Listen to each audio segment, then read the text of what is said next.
temperature outside. Right, it's a little hot. Yeah. But Yeah, you're right. it's Okay. supposed to be last days. Okay.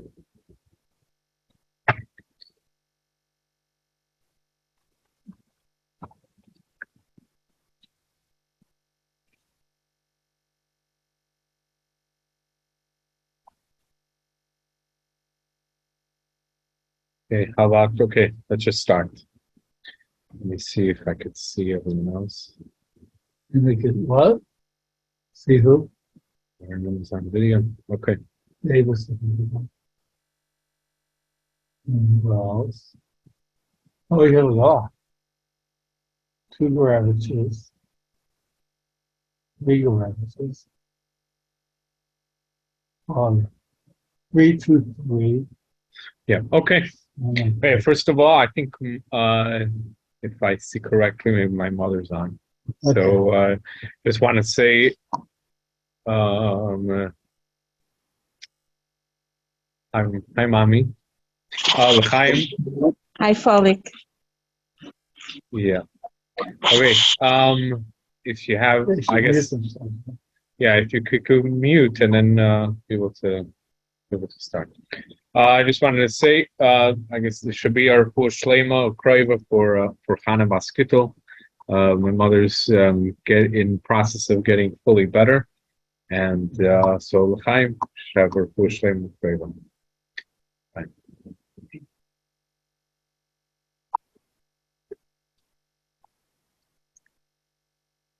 Okay.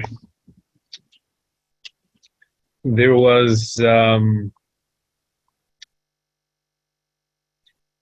how do we start? Okay, so there is an interesting Gemara that we learn about Tu B'Av, which has many questions that could be asked about it, and with one little explanation, then everything makes sense. In the end, makes sense. So let's go to. Read Abraham. Oh, yeah. Oh, here's a source sheet. Right. Okay. Okay. Let me see.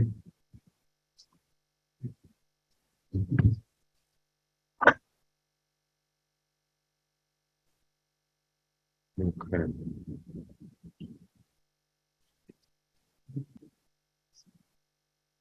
Okay. So usually a Tuesday shir is on Gemara. It's something from Gemara. So there is a siyum of Masechta Tainus, which refers to something that used to happen on Chamisha Asar B'Av, on Tu B'Av, which is during this week. So I thought it's a good idea to give a shir on this issue. So let's go to the source sheet. We'll see on source sheet on the page 1. So in the Mishnah it says, Amar Rabbi Shimon ben Gamliel. So Rabbi Shimon ben Gamliel will said, Lo yahayu yom tevim liYisrael kachamisha asar b'av k'yom Kippurim.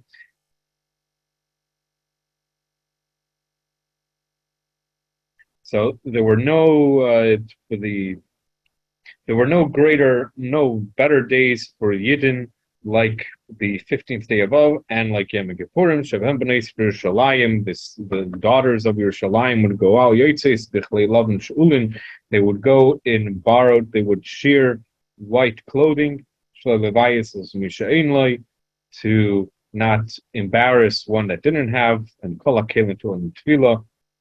Right, okay. So now what happened? Ubnei Yerushalayim Yotzes B'chlei Spakramim. So these daughters of Yerushalayim would go out and dance in the vineyards. What would they say? Bochur. They would say, young man, pick up your eyes and see who you will choose. Don't look at beauty. Look at family. Sheker achein v'hefel hayefi. It says in the pasuk that that beauty is sheker and yefi is hevel. That what should be praised is a lady that's a yiras Hashem. And it also says Tnu lo mipriodove alu b'sharim ma'aseh, that what is praiseworthy is the actual actions, that the work and the fruit of her hands. That's what should be praised by the gates. And right, okay. So now, what do we see? What do we see that's interesting? That's perplexing about this Gemara. Actually, what we go further on and we see something else. There is a brisa. There's a brisa that said there's this brisa that actually says something a little different. The brisa says that the lady that was beautiful would say, "Hey, look at beauty." Someone that had yichus, someone that had a special family would say, "Look at my family." And someone that was ugly would say, "Don't look at any of that else. Just look at take me because of your Shemayim." And so, what do we see from this brisa? What do we see from this Mishnah? So there are a few questions that pop up. First of all, in the Mishnah itself, it makes it sound like what are these girls saying? These girls are saying that don't look at these exterior things. Don't look at these exterior things. Just look at something that's more real. Who really I am. Who's really right? Something intrinsic. So what do we take this from? They take it from the pasuk, but the pasuk says, "Don't look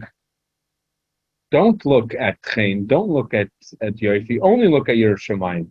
So what's going on? On one hand, they're saying, look at beauty, but then the pasuk says, "Don't look at beauty." So what's going on over here? And besides, why are only the ugly women saying about Yer Shemayim? Don't we see from the pasuk that Yer Shemayim is by every single person? So what's going on over here? The pasuk itself says that we're not supposed to. So why are the women saying to go against it? It doesn't make any sense. And if anything, why should it be that this is the pasuk? This pasuk itself is a proof for such a thing. That's a good question. So what do we see? Something unique, or another thing unique about the Mishnah and the Brisa. On the Mishnah side, the Mishnah, it makes it sound like every single woman, every single girl in this story, every girl said this whole part. Don't look at beauty. Don't look at mishpacha. Look at your Shemayim. But then on the Brisa it says that someone that had this mila said, "Look at this mila." Someone that had that mila looked at that mila, and someone that didn't, that was ugly, talked about your Shemayim. So what's going on? Did each lady say all the different parts of it, or only certain parts of it? And then there are Mefarshim that say that the truth is that if you look in the Mishnah itself, there's actually different parts of the Mishnah. You could say that they weren't actually said by specific, or they weren't actually said by each specific woman. It was just that the Mishnah is saying it in a very not explaining itself, not a thorough way. So therefore, it's going to go out and explain it it's going to be explained later on, but you're able to understand it from the words itself. And the Mefarshim say that these few words at the beginning, when it says "don't," look up and see the beauty. So that was a lady that was beautiful, and then so on and so on. But the truth is, if you look at just the simple understanding of the Mishnah, what it's actually saying in the Mishnah, it's saying that all the daughters of Yerushalayim would say these things. So then what's going on? From the Mishnah itself, it seems that every single lady said it. And besides, we know that the Mishnah is not looking to be poetic or explain things very in deep. It's just trying to say something as concrete and as simple as possible. So if that's what you're trying to do, so then they should have said, the woman that was beautiful would say this. One that had yichus would say this. A lady that was ugly would say this. Then the brisa will go on and explain all the depth of what's going on. But the Mishnah should have just said the concrete what's going on. Why is the Mishnah trying to saying something different than what it's actually meaning? So it can't be just simply. It's hard to understand simply from what the Mefarshim explain of why the Mishnah is saying it this way. So therefore, there must be an understanding of what's even going on over here in the first place. What are the women trying to do? What's going on over here? So we have to remember that when was this? The Rabbi Shimon Gamliel said before, he says that there were no days as happy, as joyous for the Yidden as the 15th of Av and Yom Kippur, on Tu B'Av and Yom Kippur. So if you think about it, it must be that these girls that went out and danced in front of these Bachrim, it must be that they weren't just thinking about their physical character attributes. It must be something holy. They must be trying to teach the Yidden something more deep, something more holy, something to strive for.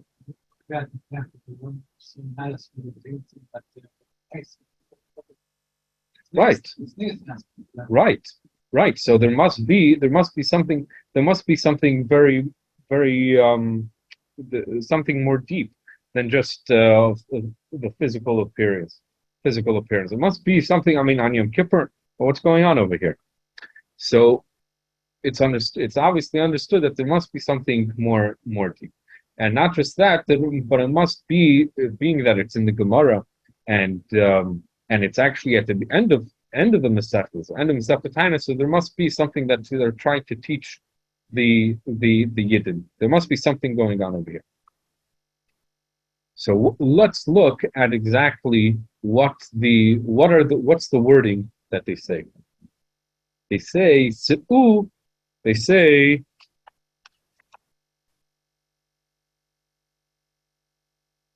what do they say? Sa no einecha. Look up. Pick your eyes up. What's special about that? Look up. Meaning you need to look at the depth of the depth of the attributes. When someone is looking to find someone to have their life with, to live the rest of their life with, so there must be something that they're looking for. So it can't just be that they're looking for a physical attribute, because that's not so. It's not as real.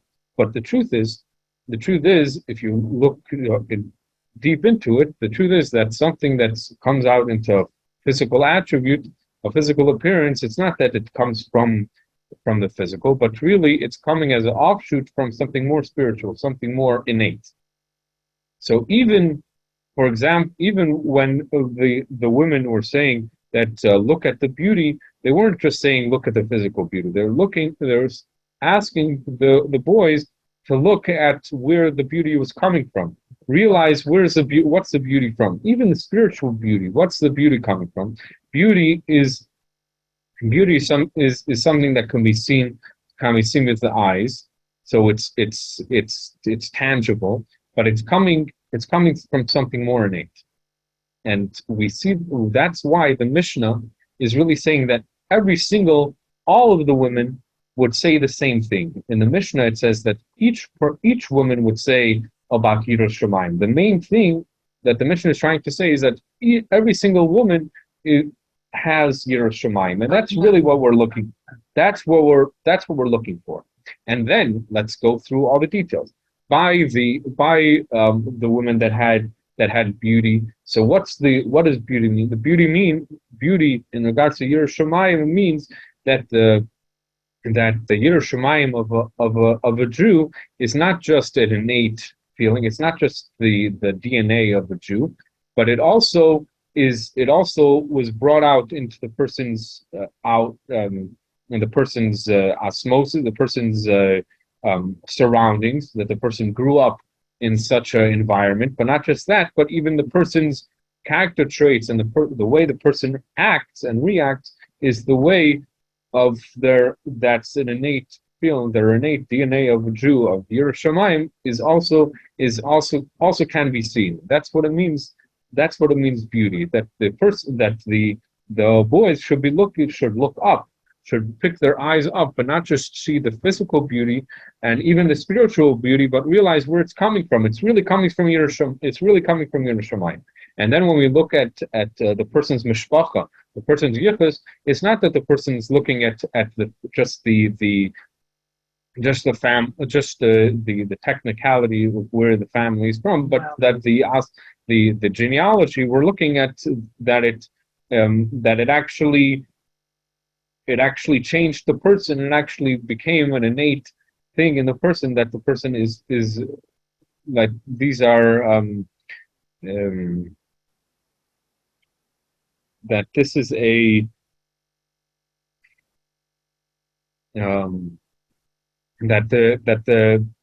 it's a pillar in the person's life, that the person is going to be this way, the way the person was brought up.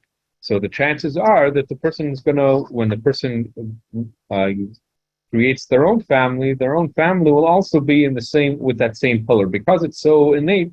It's brought out it's programmed into the person. So therefore, that's how it's going to be. But the truth is that the Mishnah is saying that not just the beautiful and the ones that had mishpacha, not just them were saying Yerushalayim, but the truth is that even the ugly ones, even the ones which we understand what ugly really means. Ugly means is that even in that the person doesn't have don't have the Yerushalayim in their day-to-day life. Not just that, but also they didn't get it through osmosis, and they didn't get it through teaching. But even those people, even they have Yerushalayim. When they start building a family, they're also going to have Yerushalayim. But where is that coming from? That will come from the person's innate, the person realizing, the woman realizing, or the person realizing that they feel bad that they don't have this, that they weren't taught what's right. They weren't taught what to how to act.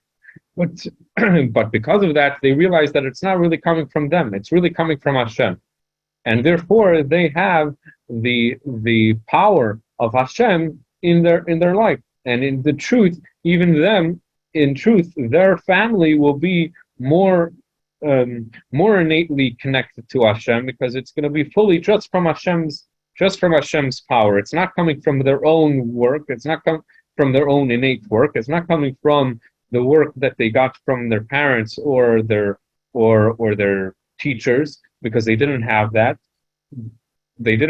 So what they're getting it straight just from Hashem. So therefore, what are they looking for? They're telling the boys that, no, realize that if you get married to me, this is the type of family you're going to have. So what the Mishnah is trying to show is that all three levels, the uniqueness of all three levels, they all have this innate Jewish DNA, and that's what you need to tap into when you're looking to start a family. And that's why the women were telling the boys on Tu B'Av and on Kippur to get to this level where this is really what you're looking for. When you're looking at something, when you get to such a holy day like Yom Kippur or like Hamisha Asher B'Av, this is what we should be. This is what we're going to be striving for. We're going to be striving for. Hello. Hashem. There's a source sheet over here if you want. So what we're learning about is Tu B'Av, about Shidduchim. What are we looking for? What are we supposed to be looking for? Right shidduch. the right shidduch. We're looking for our spouse. That's all. Right. Yeah. So therefore, on Yom Kippur and on Chamish Asavah, on Tu B'Av, that's when the daughters of Yerushalayim, that's when they were telling the boys, this is what you should be looking for. This is what you should be looking for. You should be looking for, this is how you should be starting a family. You should be looking for a family. You should be tapping into this innate connection that a Yid has with Hashem. And that's how a family should be. But then that's only the Mishnah. That's only the Mishnah where we're really all the same. The Brisa seems to say, the Brisa says that each woman, each girl would say what's unique about them, what's special about them. So now we're saying something different. On the one hand, we're saying, the Mishnah was saying that, hey, we're all in the same boat, so everyone should get married. We're all in the same boat, so it shouldn't matter. Everyone should find their bashert, and good. That's what the Mishnah is saying. But the Brisa is saying, no, look at my milas. Look at what's special about me, and therefore marry me for my milas. So then the Brisa goes through each thing. So obviously, like we explained before, that the pasuk itself says that beauty is not what we should be looking at. We're looking about something more deep. We're looking about Yer Shemayim. So obviously, when the Brisa is saying that the women that were beautiful, they would say, look at the beauty. But they were only saying, like we explained before, they're only saying, look up, pick your eyes up. So they're not looking just on the physical appearance or even the spiritual appearance. They're looking at where it really is coming from the DNA of the person. So, but then, yeah. Right. The shaila is, from what we're saying is, it seems like the way we understood it, the story is very different. That's what it seems like. It seems like, oh, okay. I was thinking about this. Right. I was thinking about it. So I was thinking that what this was an antidote to the way people were reacting, the way people were dealing with shidduchim beforehand, before Yom Kippur, before Tu B'Av. There needed to be a reassessment of how we were dealing with these issues. So the women would come out and tell the boys that, hey, you're not looking for the right things. You're not looking for the right things. And it somehow needed to be retaught. The same way we have Yom Kippur every year. Or maybe on different levels. You can go from one level to the next. Actually, someone asked Reb Chaim Kanievsky, like, how can you do it? So he said, well, maybe we should do now too. Right. So what are we saying? So, imagine what was happening. Oh, the Bachrim were looking for their bashar, and they weren't getting married. They didn't get married yet. So the women were saying, like, you're not looking for the right things. You're not tapping into what the marriage should be. What are we looking for? So then, well, if you would say, oh, the reason why the women weren't married yet, the reason why there was a shidduch crisis back then was because the women had issues that the boys didn't agree with. But from the story, it seems that they were mindless for all of these women. So, matter of fact, the way people usually learn this Gemara, it seems like this is the way for the women that weren't so attractive, so they were able to find, there was like a singles mingles thing, but it can't. But the way the Rebbe takes it, the way the Rebbe understands it, is that it can't be that this is simple. It can't be this is what's going on. And actually, I was looking for Maramakin for it, but it seems matter of factly what the Rebbe is saying. It's on Yom Kippur. What's going on over here? It can't be that. And what? And the Mishnah makes it sound. The Mishnah makes it sound like it's something to be applauded, something good. There was nothing wrong about it, something great. So it must be something to learn from. And not just that, but it's the end of the Masechta, something to end off on. Where obviously there's something we're trying to learn. They're trying to tell the boys something. They're not like what's going on over here. So there must be something more in it. And so the way the Rebbe takes it is really, it ends up being not just a shidduch thing, even though the truth is that in such issues ends up being it gets to a more cardinal issue. But the Rebbe takes it really on the way that we assess people, how we assess Yidden. What are we looking for? What are we looking when we want to assess someone's midas, someone's Yiras Shamayim, someone's capabilities? What are we looking at? So the whole point is that even someone that's yoifi, even someone that his Yiras Shamayim is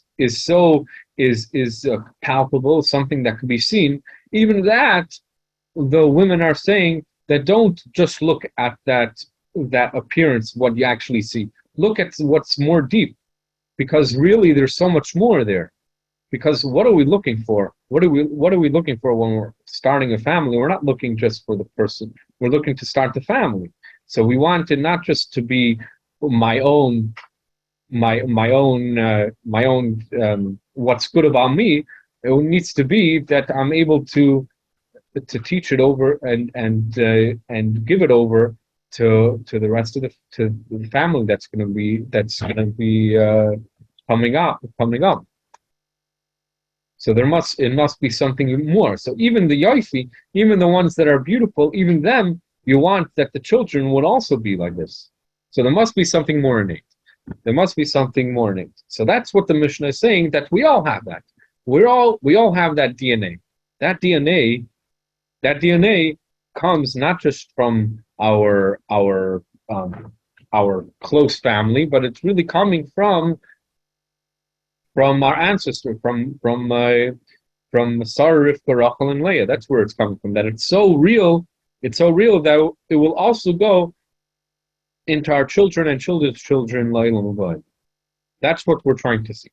But then comes the Brisa and makes it sound like, no, we're not looking at something so innate that there's no real difference in anyone. We also are looking at something unique. Something unique. So what's going on over here? Are we looking at something unique? And if we're looking at something unique, so then there's different levels. There could be someone that's yoifi, someone that's only mishpacha, and someone that's ugly. So obviously there's different levels. It makes it sound like someone's greater than the next. So what's going on over here? Isn't the whole Mishnah trying to say that we're all on the same boat? So what's going on? So then, after the Brisa, we have another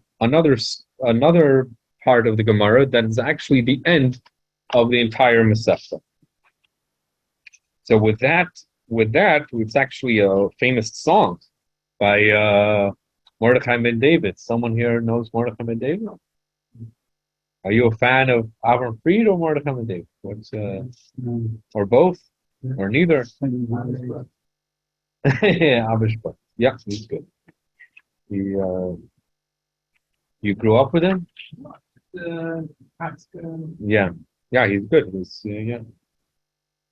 That's a while ago. That's the 80s. His tapes were in the 80s, right?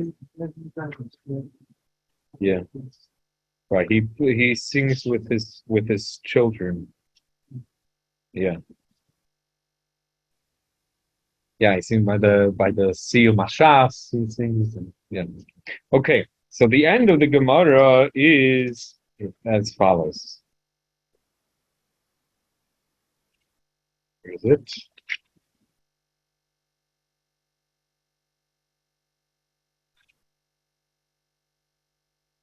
Oh, Omer Ula It's on page 2.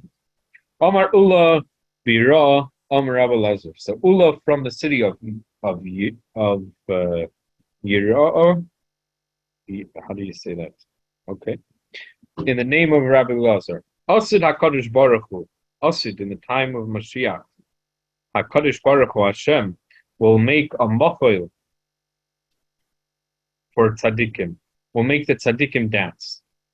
V'hu yoshev beineim beGan Eden, and he will sit among them in Gan Eden. V'chol echad ve'echad mara be'etzboi, and each and every one of these tzaddikim will point to Hashem with his finger. Shenamar, like it says, v'oimer bayemahu, bayemahu is going on when Mashiach will come. Hine elokeinu zeh, kivinu lo b'yeshienu, zeh Hashem kivinu lo negilnu mitzvah b'shavas. That's how the Gemara ends. So there's something interesting on this pasuk, on this Gemara. Rashi and Taisus sit on this Gemara and says, where is this? On page 3. Mara be'etzvoi. What does it mean that they will pick up their fingers and point? V'oimer, so Rashi says, and they will say this pasuk, Zeh Hashem kivinu lo v'yeshienu, Zeh Hashem kivinu lo negilnu mitzvah b'shavas. But Taisus says, what does Taisus say? Kol echad ve'echad mara kadosh baruch hu be'etzvoi. Each of these tzaddikim will point their finger to HaKadosh Baruch Hu, like it says, Shenemar hine elokeinu zeh kivinu lo negilnu mitzvah b'shavas. So first of all, what's Rashi trying to say? Isn't that what we just read? Didn't we just say that? And then Taisus, what's Taisus going? He already saw Rashi, obviously. Most probably already saw Rashi. So it seems like he's saying exactly the same thing. So what's going on over here? But if you look closely at the way Rashi writes it and the way Taisus writes it, it's a very specific difference, very small difference, but a very important one. Rashi says, V'oimer. Rashi says that the tzaddikim will actually say, after with pointing, yes, pointing with their own finger, but they will say this pasuk during this dance. But Taisus says, Shene'emar.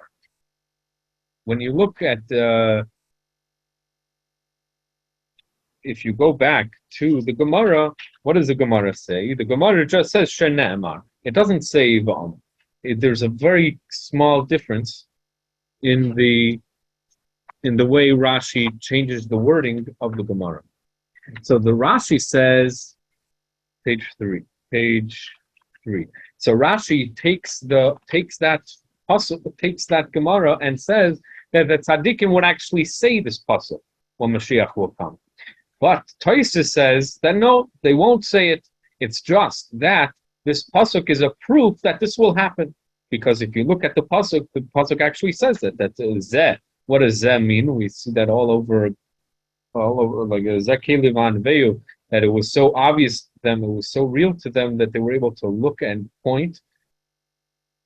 They were even able to point. So that was zeh and pointing seems to be the same thing. So Taisus says that it's only a proof that the Gemara is only taking this pasuk as a proof, but Rashi takes it to mean that they're actually going to say it.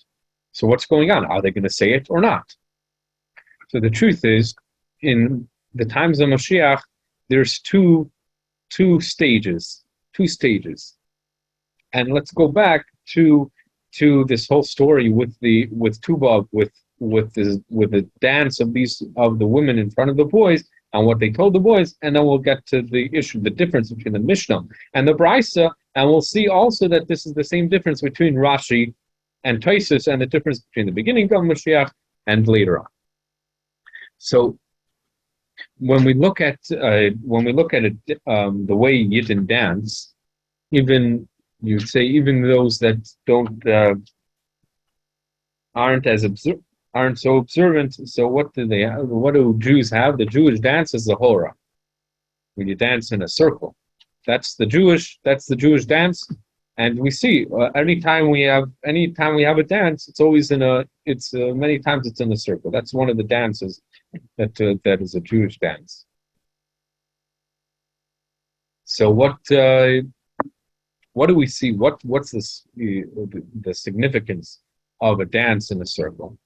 If you look at a circle, you realize in a circle that there's no beginning and there's no end,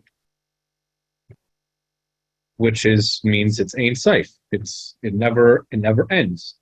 It never ends. So when there's a dance, when Hashem is going to bring these tzaddikim into a circle and to dance into a circle, this means that the tzaddikim will get to such a high level, will get to their Ein Sof in their own way. And they will be able to see Hashem in their unique way with their own finger. And how is this possible? By this dance in a circle. And what do we see in this dance by a circle? We have Hashem in the middle, meaning that the tzaddikim will all be close, will be so close to Hashem, and it will be Hashem will be the closest to Hashem will be so real that we'll be able to see with our own eyes and be able to point with our own finger. But this is all through it being a circle, where we tap into the highest level that we could get to, the Ein Sof of our unique level. But then we could see that there could be differences. There could be differences in this. If we look at the circle as that we're losing ourselves in our closest to Hashem, so then we're not actually able to have space for the other person, because if we're getting to the highest level that we are capable by ourselves, we're only in our unique way on the highest level. But if someone is different than us, then obviously it's not. It's like if a person is driving a car and he goes to full speed, obviously if it's a one-way street, you can't have another car driving the other way on full speed in the same lane. It's not gonna work. If you go full throttle, someone's let me see if I could. Oh, it's fine. Yeah. Oh, Shalom Aleichem. Learning some Gemara. I'll see you. So what do we take from when you have? What? Oh, hi Mendele. My son is listening to the shir. Let me hold on. I see. Okay. It's so cute. Okay. So this is actually very important. This is not just important in Shidduchim, which is also obviously very important. And the way we look at that, how we put together a family and how we live as a family, but even just in human interaction. Let's say, I remember in Bocher Shlichus, I went to Argentina. I went to Argentina over there, and I was by your son's chasana. I told him your son would play Yoni's chasana. He played on his guitar our Spanish song. I remember that. That was that chasana. The chasanas in Argentina go till the wee hours of the morning. They're very makusher to the Rebbe, and the Rebbe's chasana went till 6 o'clock. So in Argentina, they're very makusher. So in Argentina, there was only a certain amount of money that we had that we were able to put together for different mitzvahs that we wanted. Let's say we wanted to have food for an extra shir, extra class after, like to have the Bachrim stay later and learn an extra thing. So we would have to collect money from the yeshiva to put it together. But there was only a finite amount of money, obviously. But so each bacher in my group wanted as much money as possible for their thing. So one person was collecting for this, one person like collecting for this, and then we would end up sitting around a table with Dan Hala, and we would all ask for the full amount. But there's obviously it's finite, and then they would figure out how much they would. But if I wouldn't say how important my thing is, so then we won't get anything. Obviously, I need to explain how important whatever I'm doing is, so that I'll get as much as possible. So, but then it was the Anhala's job to then figure out a way how everyone has space. So that's what we see when Hashem takes the tzaddikim into a circle, brings the tzaddikim into a circle, and then they're able to point with their own fingers. What does this mean? It doesn't mean that a circle is that they lose their uniqueness. Is it like when us Bachrim, if we were in front of Anhala and we would just lose ourselves in front of Anhala and just do whatever you want? No, Anhala wanted us to actually say our point. But then the problem with that is that from my point of view, there's no space for anyone else's point of view, because I think I'm right and no one else is right. I think all the money should be for my mitzvah. The money shouldn't be for all the other mitzvahs. My thing is so important, and I'm going to explain it, and I'm going to show how my thing is very, very important. So what's going on? So now we see that the difference between Rashi and Tosfos brings to the two levels of Mashiach, which really, if you look look more into Chassidus, we see the difference between Toyo and Tikkun, which instead of, if you don't want to look into such Kabbalistic words, we could just look at the difference between I think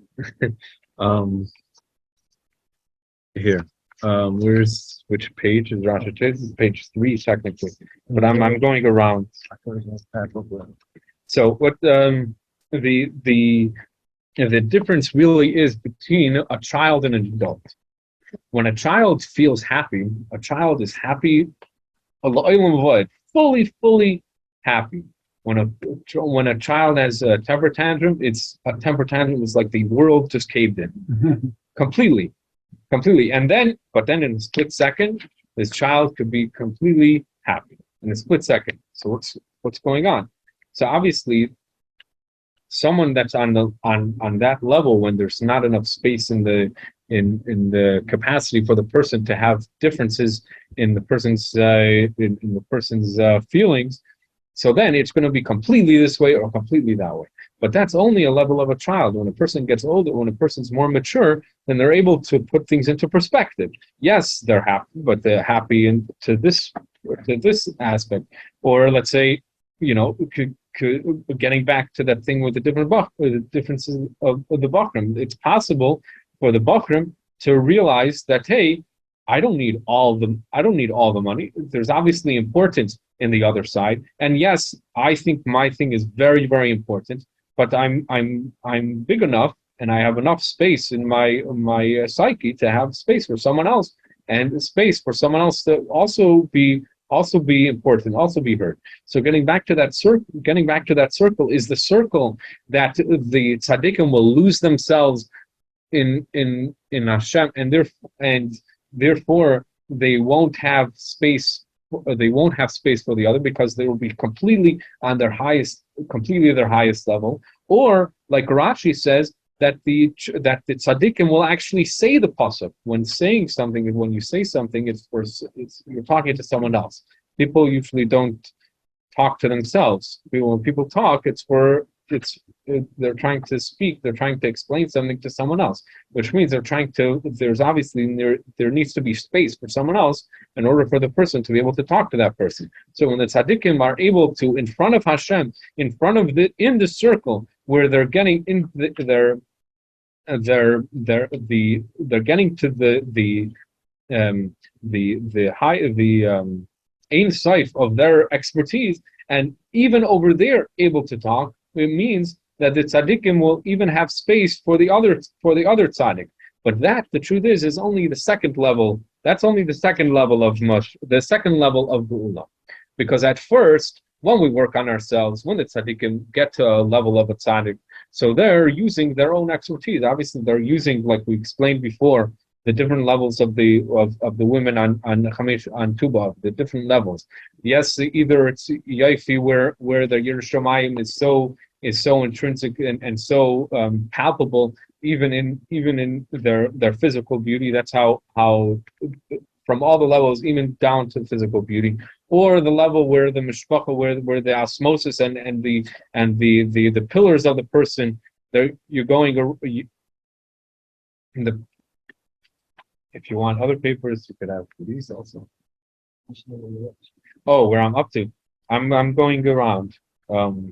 These are just the source. These are just the source sheets. Like when I point to something specific. But if you want,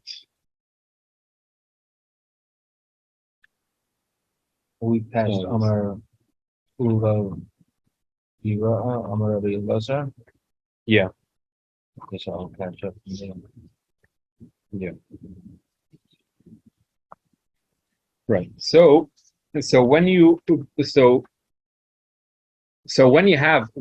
the all the uniqueness of all these different people, the one is it's the highest level when each person has space. Each person has space for the other, and each one brings their uniqueness into the picture. So the circle is not the circle in their own of themselves, but it's a circle where everyone has space in this. Everyone is holding on to each other, and through that comes to the circle. So I was thinking of this when I was learning this. So on the way here, I was thinking that we see this also in we see this also in a mashal that's given. The truth is, I already kind of said a different mashal. But it's kind of the same. So that's not so important. But if we look at it by a farbringen of the Rebbe, you have different parts of 770. You have right behind the Rebbe, you have people with long white beards, been there since for many years, and then there's like you were by farbringens, right? So you see, there's tables close by where like all the rabbanim sat, like even lower, and then the bachrim were the ones standing all the way on the side. So people would talk. People when they analyze this thing, is that how amazing it is that everyone's quiet, even the person the people that have the entire Torah Shabbat on their fingertips. They're like completely bottled. They feel like nothing in front of the Rebbe. Just like someone that doesn't even understand what the Rebbe is talking. He doesn't even know Yiddish in the first place, so he really doesn't understand anything. And the highest level, they're all the same. So so that's a very great thing. That shows how amazing it is that everyone's able to be as one, and there's no real difference when we get to the truth. We realize that we're all kind of on the same boat. We're all trying to learn. We're all trying to get better, get greater, get holier, get to the next level. So on that level, we're all the same. But the truth is, if we look at the later sikhs of let's say the early 90s, we see that the Rebbe is constantly trying to get us to do things ourselves, like to put together groups where we come up with our own our own understanding, our own ways of understanding things and how to fix things, how to get things done. And how could it be that we're not taking care of things like that? So if that's the case, then what's going on? Are we unique? Now you want me to use my own expertise? I was just told that it's important to be nothing, just here, and that's it. So just to be a nobody, just hear everything, and to just listen and do what I need to do, and great. But that's not the end goal. Like we see, that's not the highest level of Mashiach. That's only that's like being a toddler. That's like not using my unique character traits, my own character traits. But that's not really what's needed. What's really needed is that all of these people, that they're all, yes, one sitting behind the Rebbe for a reason. Not everyone sat behind the Rebbe. Only special people sat behind the Rebbe. So obviously there's something unique about these people standing behind the Rebbe. And the people sitting at the front tables, they also have unique things. And the people standing on the benches on the back, they're also unique. Each person has their place and they're unique. But the people, even that, the table, people didn't.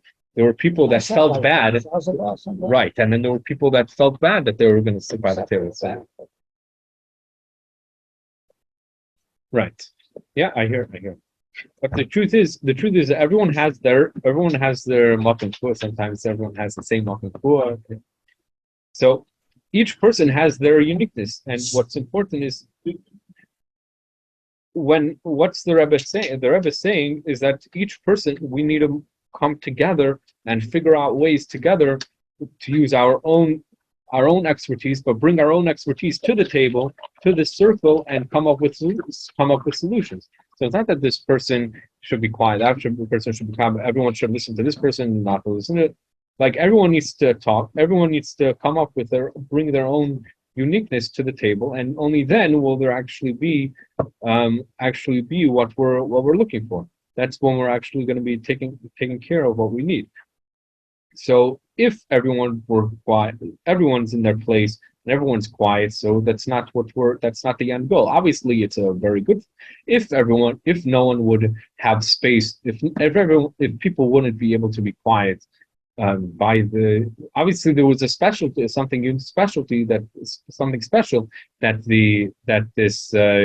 that everyone was quiet. Everyone realized that, hey, there's something to be heard, something to strive for. Obviously, that's something special. Even that level, the level of Taisvis, where everyone will be quiet. Even that's Mashiach Tzaitin. So obviously, that's a holy level.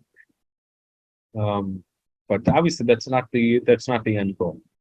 So that's what we're looking for, and that's why these women came up and said, "Hey, Yom Kippur, these Bakrim are not getting the point.